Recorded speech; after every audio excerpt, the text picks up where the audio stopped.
저는 제가 나중에 아들을 만약에 낳는다면은 20살 되자마자 부터 나보라고 할까요? 제가 를 군대 가기 전에 해봤거든요. 20살 때? 20살 되자마자 이제 노가다였는데 괜찮을까요? 아우, 노가다 해보면 좋죠. 너무 좋아요. 이 동기부여가 진짜 확실하게 됩니다. 어린 시절에 노가다 해본, 저는 제가 나중에 아들을 만약에 낳는다면은 20살 되자마자 노가다부터 나가보라고 할까요? 노가다랑 택배 상하차. 그냥 노가다 일이 힘들진 않아요. 솔직히 노가다 해보신 분들은 알 겁니다. 이제 노가다를 안 해본 사람들은 무슨 노가다 나가면은 진짜 막 너무 힘들어가지고 사흘밤낮 알람 눕고 막 이럴 거라고 생각하는데, 노가다 나가면 그냥 귀찮은 일을 많이 시킬 뿐이에요. 이상한 아저씨들이. 그래서 노가다 나가면 느끼는 거는, 아, 저 사람들처럼 되지 않으려면 나 열심히 살아야겠다, 이게 생기고, 진짜 빡센 거는 택배 상하차야. 택배 상하차 나가가지고 밤새도록 막 이거 하다 보면은, 와, 나 진짜 존나 열심히 살아야겠다. 그래서 저는 남성분들, 신체 건강한 남성분들이라면은 택배 상하차나 노가다 꼭 한 번씩 해보는 거 저는 진짜 추천드립니다. 택배 상하차 개 힘들지. 맞아, 저거 해본 사람들만 알아. 제가 택배 상하차를 군대 가기 전에 해봤거든요. 20살 때? 20살 되자마자 이제 급전이 많이 필요할 때가 있었어가지고, 제가 진짜 집에서 보증금도 없이 나왔었어요. 보증금도 없이 그냥 나 혼자 살아봐야겠다 해가지고 나와가지고 이제 친구네 집 전전하고 찜질방 전전하면서 살 때였는데, 당장 내가 돈이 없으니까 택배 상하차가 이제 일당으로 바로바로 주니까 거기를 나갔었는데, 와, 진짜 뒤지겠더라고. 그러니까 거기를 한번 나가보기 전에는 택배 상하차 이거 한 5일 정도 내가 나가면은, 아, 이거 이제 모텔을 월세로 끊을 수가 있어요. 월 단위로 끊을 수가 있거든요. 그래서 한 5일 정도 하면은 모텔을 이제 한 달치를 이렇게 잡고 모텔에서 지내면서 내가 이런저런 일을 구하면 되겠다, 약간 이런 계획을 나름대로 세워가지고 택배 상하차를 하루 나갔는데 시발 다음날 못 나가. 그거 이틀 연속 못 나가 진짜로. 물론 무슨 헬스 열심히 하고 이런 사람들의 경우에는 이제 나갈 수도 있겠지만, 택배 상하차를 처음 해보면은 다음날 그냥 쓰러져가지고 온몸에 알이 다 배깁니다 진짜로. 이거 진짜 김치 박스 들어올 때 진짜 죽고 싶어요 진짜. 이게 처음에는 할만해, 택배 상하차도 오고 할만한데 이제 한 서너 시간 정도부터 여기 허리가 자극이 오기 시작해요. 허리가 계속 이제 반복적으로 이렇게 위에서 아래로 이제 그 레일에다가 계속 내리다 보니까, 그리고 레일에다가 내리고 레일에다가 올릴 때가 있어. 내리는 거는 그래도 그나마 좀 괜찮아. 약간 중력의 힘을 이용해서 이렇게 조금 이렇게 요령이 생기는데, 씨발 올리는 게 상차가 진짜 뒤집니다 그거. 진짜 나중에는 손이 덜덜덜덜 떨려가지고 막 이렇게 배로 받쳐가지고 막 이렇게 올려야 돼 진짜로. 그래가지고 보통 처음 하는 애들은 도망가는 애들 진짜 많아요. 지금처럼 추울 땐 노가다가 나을까요? 상하차가 나을까요? 춥거나 덥거나 날씨가 좋거나 진짜 뭐 아무 때나 노가다가 훨씬 낫습니다. 훨씬 나아요 노가다가. 근데 노가다가 일 구하기가 빡셀 거예요. 요즘에 외노자들이 너무 많아가지고 아침에 나가가지고 그 새벽에 나가서 거기서 대기 타야 되거든요, 그 인력사무소에서. 근데 요즘도 그러나? 요즘은 어플이 나왔다고 하더라고. 맞아, 요즘 또 세상이 좋아져가지고 저는 아침에 새벽에 나가가지고 저기 대기 타고 있다가 이제 사람이 너무 많으면은 공치고 집으로 들어갔어야 됐거든요. 근데 요즘에는 뭐 노가다 어플도 있다고 하더라고요. 그래서 어플로 보고 신청해가지고 간다고 하던데, 문신이 있어도 실력이 있으면 그만이라고 하는 사람들 중에서 진짜 실력 있는 사람은 없는 것 같은데, 리썸님은 어떻게 생각하시나요? 근데 아티스트 쪽, 약간 크리에이티브한 쪽에서는 실제로 저 말이 맞죠. 근데 예를 들어서 내가 진짜 뭐 영업직을 한다, 아니면 서비스직을 한다 이러면은, 이런 사람이 정말 그 문신 막 이리저리를 다 한 상태로 내가 영업직으로 판매를 진짜 개 잘하는 거야. 근데 제가 이거 장담할 수 있어요. 그 사람이 만약에 문신만 없으면은 판매량이 훨씬 더 올라갈 겁니다. 이 미친 핸디캡을 지고도 서비스직이나 영업직으로 돈을 그렇게 잘 버는 사람들은 진짜 문신이 없으면은 1.5배 최소, 아니면 2배 이상 갈 거라고 저는 봅니다. 고졸도 행복하게 살 수 있을까요? 당연하죠. 고졸도 당연히 행복하게 살 수 있어요. 그러니까 모든 인생은 다 케바케고 또 마음먹기 나름이어가지고, 결국에는 그냥 직관적으로 딱 알아들을 수 있게 예시를 들면은, 100평짜리 집에서 마약을 하는 유아인보다 그냥 18평짜리 집에서 가족들이랑 아이 낳고 행복하게 사는 공무원이 훨씬 더 행복합니다. 그 둘을 보면은, 요즘 이제 사람들 보면은 돈이 절대적인 행복의 이거라고 생각을 하잖아요. 그렇지도 않은 거예요. 생각을 해보면은 결국에는 가족이나 친구 막 이런 것들이 정말 제일 중요하고 그런 거지. 근데 없을 땐 돈을 쫓아야 되는 거 아닌가? 당연하죠. 돈이 그러니까 돈이 아예 필요 없다는 거, 제가 무슨 스님입니까? 심지어 스님도 돈은 필요해요. 스님도.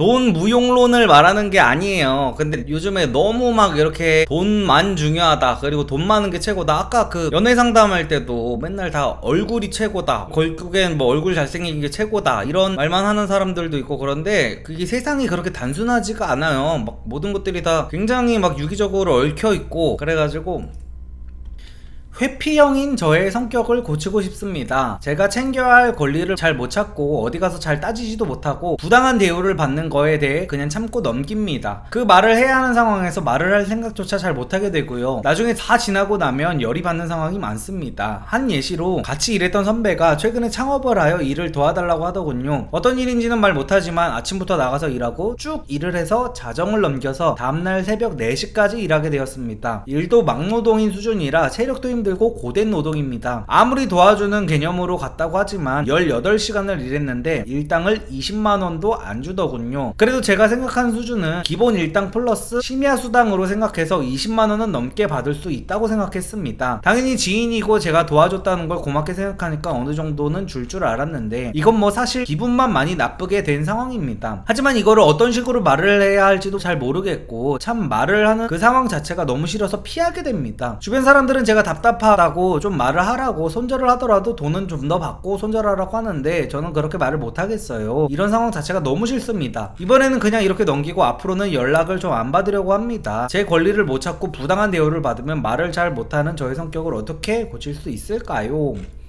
이거는 근데 저도 항상 말하지만 저도 정말 심한 회피형입니다. 저는 어느 정도 회피형이냐면은 그냥 누가 돈을 빌려달라는 카톡이 왔어. 그러면 이렇게 뜨잖아요. 그러니까 내가 그 사람 일이 안 없어진 상태에서 이게 보일 때가 있잖아요. 돈 빌려달라는 카톡이 이렇게 오면은 이거를 그냥 안일십 수준이 아니라 그냥 그 상태로 차단을 해버립니다. 그냥 미안하다 뭐 이런 말도 안 해. 나 무슨 사정이 있어서 돈 못 빌려주겠다 이런 말도 안 하고 그냥 돈 얘기를 하는 순간, 왜냐면 저 이런 부탁을 너무 많이 들었어가지고 그냥 돈 얘기를 꺼내는 순간 얘랑 나랑 얼마나 재밌게 놀았든 얼마나 뭐 재밌게 잘을 통했든 이런 거를 다 떠나서 돈 얘기가 이렇게 나왔다 하고 이제 친구 목록 가서 꾹 누르고 이제 차단을 다 해버립니다. 그리고 이제 저 같은 경우에는 그래서 사람들을 좀 멀리하게 되는 게 있어요. 저도 회피형이다 보니까 이게 회피형이 안 고쳐지더라고. 저도 20대 때 이거 고치려고 노력을 진짜 많이 해봤는데 항상 말씀드리는, 내가 X되는 상황이 정말 오지 않는 이상은 이게 안 고쳐져요. 그러니까 당연히 저도 제 목구멍이 포도청이고 이거를 내가 당당하게 말을 안 하면은 큰일 나는 상황에서는 저도 이 회피형을 극복하고 말을 하지만 그 이외의 경우에서는 그냥 다 회피해버립니다. 저도 인맥 다 끊어버려요 그냥. 그리고 부탁 같은 것도 최대한 나는 안 들어준다는 말 같은 거를 잘 흘리고 다니는 편이에요. 지금도 제가 왜 방송에서 자꾸 이런 얘기를 하느냐, 제 지인들 보고 너네 나한테 돈 빌려달라고 하는 순간 손절이다 라는 거를 이렇게 애둘러서 말을 하는 거예요. 앞으로 나를 알게 될 사람들한테까지도 나한테 돈 빌려달라고 그러면 너는 그냥 다 차단이야, 내 얘기를.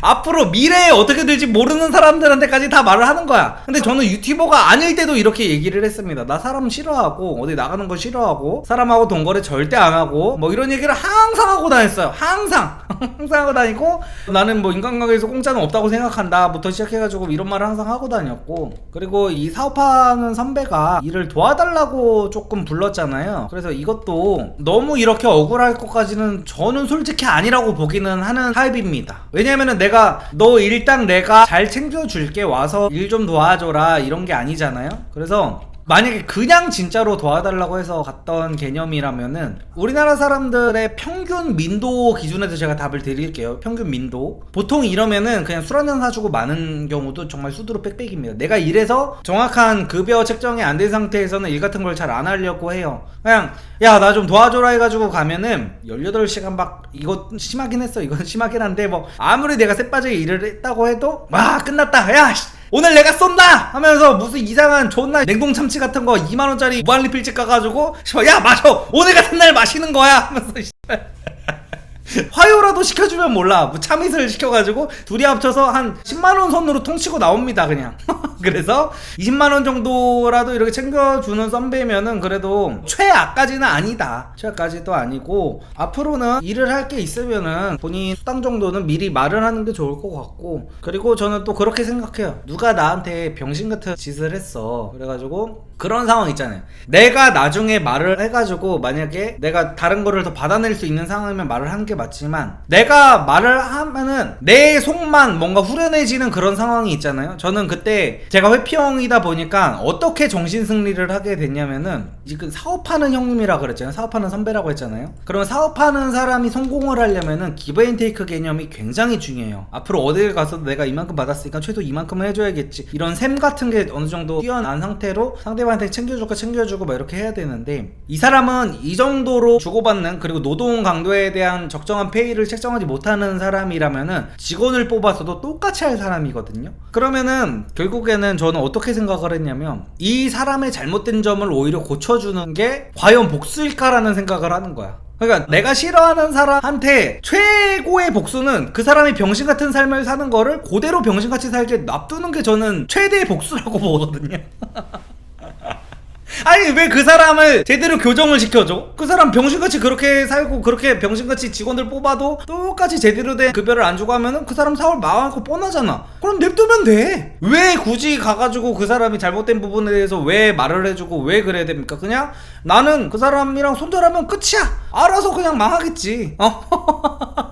왜 그 사람의 굳이, 안 그래도 내가 싫어하는 사람에 대해서 그 피드백을 왜 해주는 거야? 제대로 된 피드백을 그냥 냅두면은 그 사람이 구렁텅이로 알아서 빠질 텐데. 그래서 저는 그런 식으로 좀 정신승리 아닌 정신승리를 하면서, 어떤 사람이 나한테 병신같은 일을 이렇게 했다, 어떤 병신같은 일을 하고 나는 저 사람한테 뭔가 네가 나한테 뭘 잘못했는지에 대해서 존나 싸대고 싶어. 싸대고 싶은데 내가 이걸 싸댄다고 해가지고 내가 실질적으로 얻는 게 있나? 라는 생각을 해보고, 없다면 그냥 저렇게 병신같이 사는 게 최고의 복수겠거니 하고 그냥 아무 말 안 하고 조용히 손절합니다. 저는 그냥 그렇게 생각을 하고 지내는 게 속이 편하더라고요.